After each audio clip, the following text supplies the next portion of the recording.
रिक्षातून प्रवास करताना धक्कादायक अनुभव आल्याची बातमी आहे। प्रवासासाठी ॲपद्वारे बुक केलेल्या रिक्षा चालकासोबत अनोळखी तरुण होता।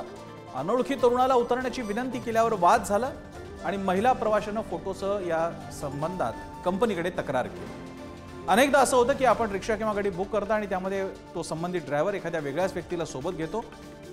महिलांच्या बाबतीत होत असणाऱ्या अत्याचार अन्यायाच्या घटना भारतात वाढत असताना अशा बाबतीत या सर्व्हिसेसने सुद्धा काळजी घ्यायला।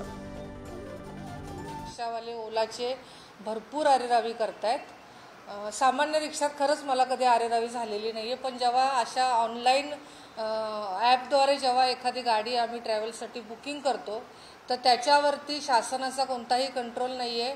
ॲप असल्यामुळे त्यांचे कुठे ऑफिसेस नाहीये तक्रार करायला।